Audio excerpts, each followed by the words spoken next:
Good morning, friends. It's my great pleasure to join you to launch Rishi Sunak's campaign to be the next leader of our party and the next Prime Minister of our great country.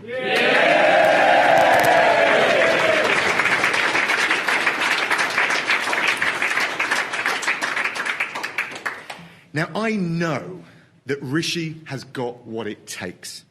He's got what it takes to provide the leadership that we need to steer the country through tough economic times. In the pandemic, he put the package together that saved 12 million jobs and thousands upon thousands of businesses.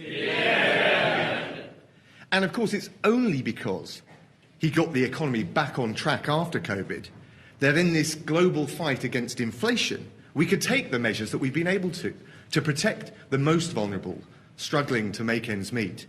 And there's more. We know there's more we've got to do. Now, you know, during this contest, you may just hear one or other candidate talk about tax cuts. Just remember this. While others talk the talk, Rishi this month delivered the biggest tax cut for working people in a decade.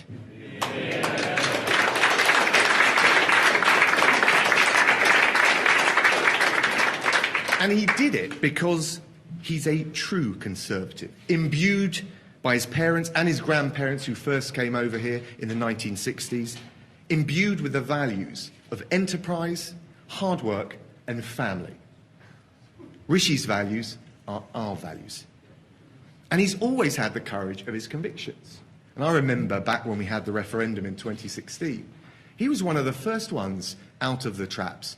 As a young, new Member of Parliament, a backbencher, with all the pressure on him at the time.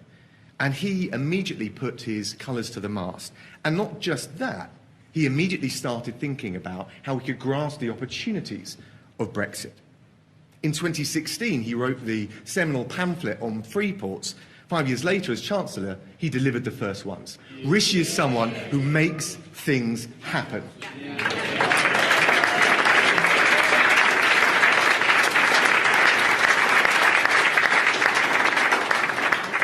And, my friends, just as we need to be honest about the economic challenges we face, I think we've also got to be really honest about the political predicament that we face. That's the threat of a socialist government propped up by the Lib Dems and the SNP. And we know their price too. There's no secret about it.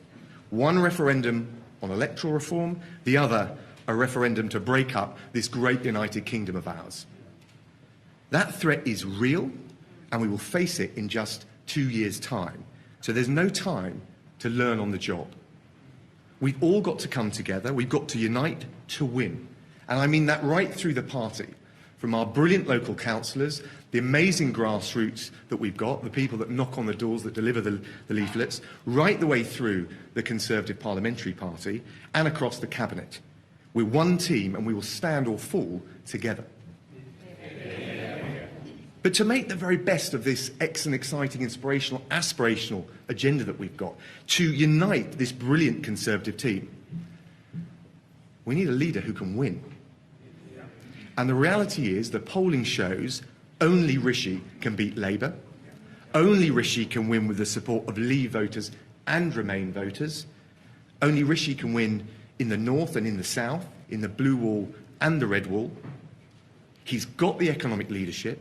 He's got the values to bring us all together, and he's the only one that can win.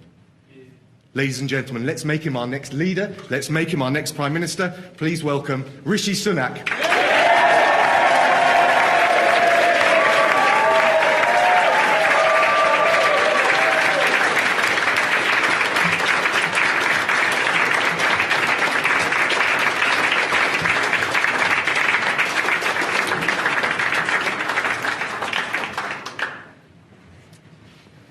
We need to have a grown-up conversation about where we are, how we got here, and what we intend to do about it.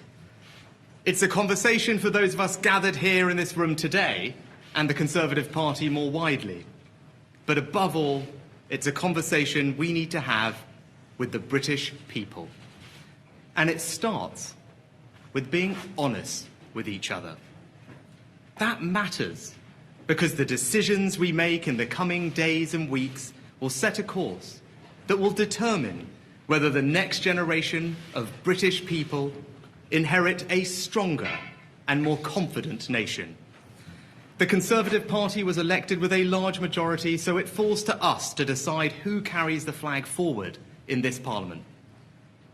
But it is not a decision that should be made behind closed doors with no input from the public. From the beginning, I wanted this campaign to be more than just a case for my leadership. I also wanted it to be a moment where the party and the country came together. Before I talk about the campaign, I want to say something about how we got here. I want to talk about Boris Johnson. As candidates to replace him, we owe it to the British people who elected Boris as Prime Minister in 2019 to explain why he is leaving office. There is something wrong about a process that sees a sitting Prime Minister replaced while the people doing the replacing pull the curtains and act like it's nobody's business but theirs. It's everybody's business. So let me tell you how I see it. Boris Johnson is one of the most remarkable people I have ever met. And whatever some commentators may say, he has a good heart. Did I disagree with him? Frequently. Is he flawed? Yes. And so are the rest of us. Was it no longer working? Yes. And that's why I resigned. But let me be clear. I will have no part in a rewriting of history that seeks to demonize Boris, exaggerate his faults, or deny his efforts.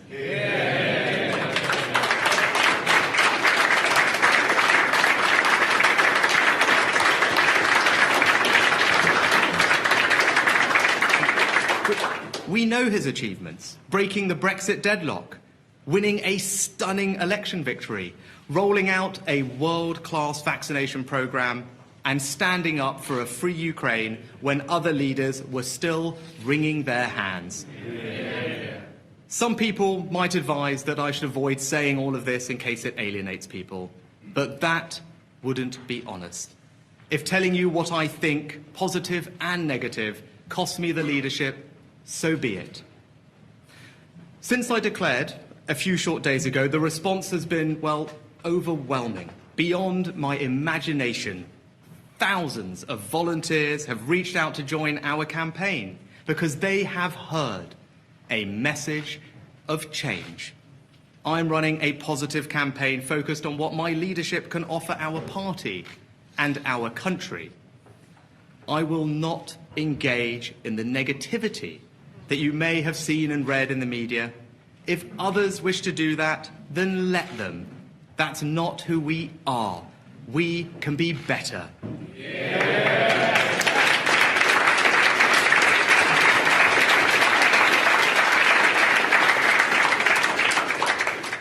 Because I look across the field of candidates and I see colleagues and friends. I see people I admire and respect, people with exceptional qualities. I want to say to all of them, we are still part of the same Conservative family. And when this election is over, we're going to work together for the British people. Yeah.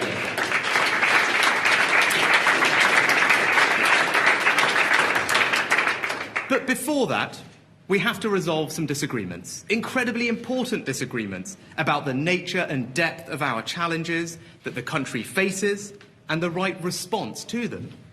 A pandemic that all but broke the world economy, a war in mainland Europe, and most visibly at home now, a global spike in inflation that has risen to levels not seen since the 70s and 80s. When confronted with challenges so fundamental, the right place to start is with your values. And my values, traditional Conservative values, are clear. Hard work, patriotism, fairness, a love of family, pragmatism, but also an unshakable belief that we can build a better future.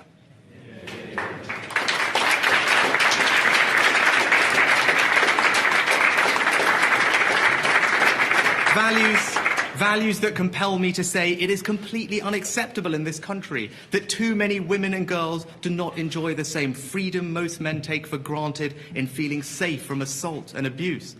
That our natural environment is an inheritance we preserve and protect for future generations. Yeah. And that at a time of rising global instability, we have a responsibility to the world to provide leadership.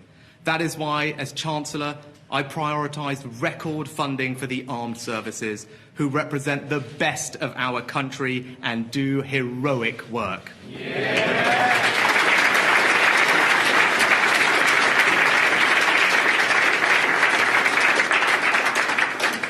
But as vital as values are, they are not enough. We need to have a grown-up conversation about the central policy question that all candidates have to answer in this election. Do you have a credible plan to protect our economy and get it growing? My message to the party and the country is simple. I have a plan to steer our economy through these headwinds. We need a return to traditional Conservative economic values, and that means honesty and responsibility, not fairy tales. Yeah.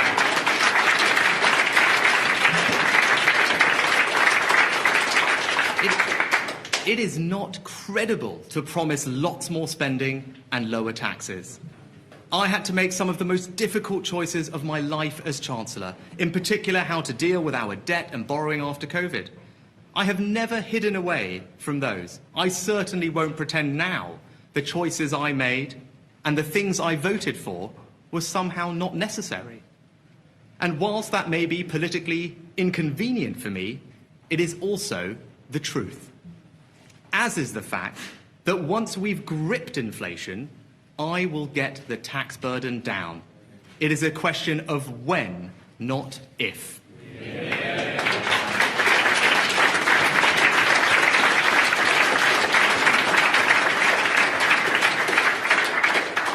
And I will achieve this because I have a clear plan to get our economy growing quickly. We need to implement the radical reforms I set out as Chancellor to the way businesses are taxed, to make our country the best place in the world, to invest more, train more, and critically to innovate more. We need to use the new freedoms Brexit has given us and the new mentality it can give us to reform the mass of regulations, bureaucracy and constraints that too often get in the way. We need to build a new consensus on people coming to our country. Yes, to hard-working, talented, innovators, but crucially, control of our borders. And we need to transform the performance and productivity of our public services by integrating technology, empowering good leaders, and caring much more about what actually works than what sounds good. I believe we can build a better, smaller, 21st century government that helps to support growth and countries around the world seek to emulate. Now, if we do all of this, we will get our economy growing quickly again, not just for a short burst, but sustainably for generations to come. This is the surest path to tax cuts that work, to keeping our schools and NHS strong, to properly funding our armed forces and keeping our country safe. So that is my plan. Tackle inflation, grow the economy, and cut taxes. It is a long-term approach that will deliver long-term gains for families and businesses across the United Kingdom. I am prepared to give everything I have in service to our nation, to restore trust, rebuild our economy, and reunite the country. I want to have a grown-up conversation where I can tell you the truth. A better future is not given, it is earned. That is why I am standing to be the next leader of the Conservative Party and your Prime Minister. Thank you.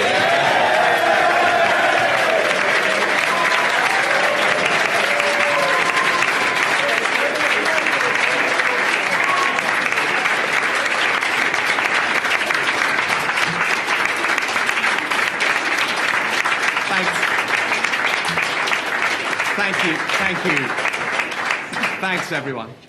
I think we're going to take some questions both from the audience and a few from the media. So apparently the first question is Roberto. Roberto, where might you be? Hi. Hi, I'm Roberto. I'm a local councillor here in London and a party volunteer. Rishi, we've got some real challenges ahead, as you mentioned, inflation, the war in Ukraine, recovering from COVID. How are you going to take us through all of that and bring us back together as a party and as a country? Roberto, well, first of all, thank you for what you do locally. And you're right, we do have some big challenges ahead of us. And I think if we want to start dealing with them, the first thing we have to be is honest that they exist. We have to recognise the scale of the challenges we face and be honest with the country about that. We can't pretend that they're easy or that they're not there.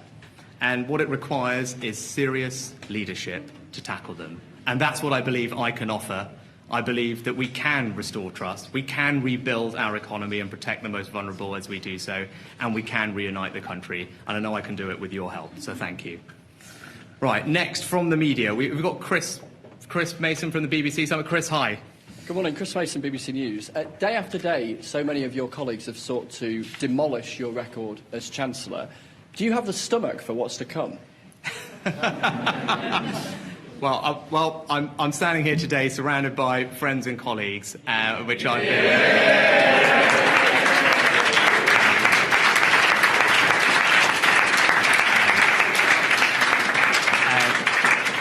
And Chris, that's what gives me the optimism, the confidence to do this. I want to run an entirely positive campaign. As I said in my speech, I have enormous respect for my colleagues, my friends who are running in this contest. And most important thing to remember is we're all part of the same Conservative family. And when this is said and done, we're going to come together and we're going to get back to serving the British people. And I'm looking forward to doing that with them. All right, next. We got Carl from ITV. Carl, where are you? I'm going to go next. Right, is that okay? Carl, there you are. I'm coming to you, Beth. I'm coming to you. Don't worry. Rishi, you've painted a picture of yourself as being as loyal as you could have been to Boris Johnson. But really, if you didn't believe that you were less flawed than Boris Johnson, you wouldn't be standing here, would you? Can you just spell out why you thought it wasn't working and you had to quit? Well, Carl, you received my resignation letter where I explained that. But it wasn't an easy decision. It was an incredibly difficult and sad decision because I've worked closely with Boris and loyally for almost 2.5 years. And when it came to it, though, as I've said in my letter, there were just some things that were becoming too difficult for me to keep working with him on. But you heard what I said in this speech about my views on Boris, and I meant them 100%. But you suggested that he was no more flawed than anyone else. Is that what you believe? I think we're all flawed. I think there's not a single leading politician who can stand here and say that we're perfect. All of us have our strengths and weaknesses, and our job is to talk about what we can offer the country as candidates, positively and optimistically. That's what I'm doing today. I'm sure my colleagues will do the same. As I said, we're all part of the same family. We should be proud of the things that we've done that have made a difference to this country. I am. I'm proud to have been part of a government that did all those things that I talked about, and I'm proud that the Prime Minister provided the leadership to do those things. Go on, Beth. Here we go. My turn. OK. Thank you. Rishi Sunak, you've just stood here and said Boris Johnson's a remarkable person. You don't want history to demonise him. But the fact is that the party's just ousted him on the basis of conduct, probity and causing division. And here you are. And I have to put it to you that you have a police fine over Partygate, and there have been questions too over your very wealthy family avoiding paying millions of pounds in tax due to your wife being a non-dom taxpayer. Now, that, I know, arrangement has changed, but that was until very recently. And I have to say you're an utterly corrosive figure in the parliamentary party for a big chunk of it. So I put it to you. I'm sorry, but there are many in the party that do not want you to be Prime Minister. You know that. So I put it to you that you're not a clean start, that you might be more of the same. Well, Beth, look, thank you for the question. And I think it's important that we do, whoever wins this election, does restore trust, because trust has been broken, and we need to rebuild all of that with the country. That's why it's something that I'm keen to do as leader, and I think I can do that. And it's about the conduct of government, which is important, and you can expect that that's the kind of leadership I'll provide. But, with regard to the parliamentary party, you can look around, you can see who's here. What has really humbled me and given me an enormous amount of encouragement is the breadth of support from people it's from all wings of the party, it's from all regions of the party, and that's why I believe I'm best placed to bring the party back together, but also reunite the country, because ultimately that's the most important thing. We want to bring the country together, and I believe I can do that.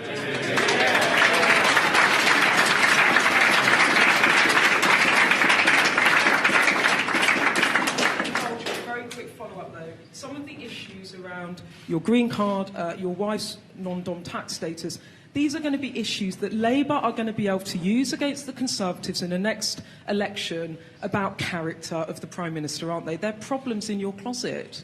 Well, they're all out there, and we've discussed them, and we addressed them in Easter. I referred myself, as you know, to Lord Geit, who wrote and described my behaviour and conduct as meticulous, and there were absolutely no conflicts or anything like that. And my wife made her own statement at the time, and I respect her decisions to do that, and I fully respect her decisions going forward. And of course, I will continue to ensure that we have very high standards in public office. That's what people rightly should expect from their leaders. That's what I will provide. Right. I think... Okay, perfect. I think that's all we've got time for now. I'm sure we'll be doing this lots more. Right? I've got a bunch of people waiting for me next door. But we have actually, Harry, we could do one from you quickly, and then Nissi will get mad at me, but then I'm going to be late for these next things. Go on. Thank you. You're standing to be the next Prime Minister. You can take a couple of questions from some journalists. Mr.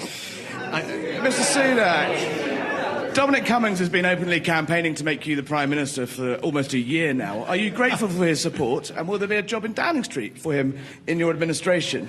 And one more, if I may, given I've only got you for a little while. Last week, the Prime Minister pledged to increase defence spending to 2.5% of GDP by the end of this decade. Will you continue with that vow in office if you win? And if so, why did you ignore repeated warnings this year that Britain will miss the crucial NATO target of 2% on defence spending? Okay, two excellent questions, Harry, so thanks for asking them. So, look, firstly on Dominic Cummings. Dominic Cummings has had absolutely nothing to do with this campaign, and will have absolutely nothing to do with any government that I'm privileged to lead. And for the record, I have not communicated with Dominic Cummings since the day that he left Downing Street. So I just want to make sure that's clear, and thank you for asking it. And look, on defence spending, what can I say? I'd say, look, first of all, I view our NATO target as a floor and not a ceiling, so that's something that I can absolutely commit to. And also, the most important thing to note is our defence spending is already forecast to grow to around 2.5% over time as a result of the investments that we're making in things like our future combat air system and AUKUS and others. But the way I think about it is not to think about defence spending through arbitrary targets. Because actually what's the most important thing? It's making sure that this country is protected against the threats that it's based. So my approach to defence spending will be threat-based. And that's not about an arbitrary number. That's making sure that we make the investments to protect ourselves, to keep ourselves safe. And if you look at my record, I was a Chancellor that put in place the largest increase in defence spending since the end of the Cold War. I was a Chancellor that oversaw over £2 billion of military support to Ukraine. It's a record that I'm very proud of. Yeah. Thank you all very much. Thank you.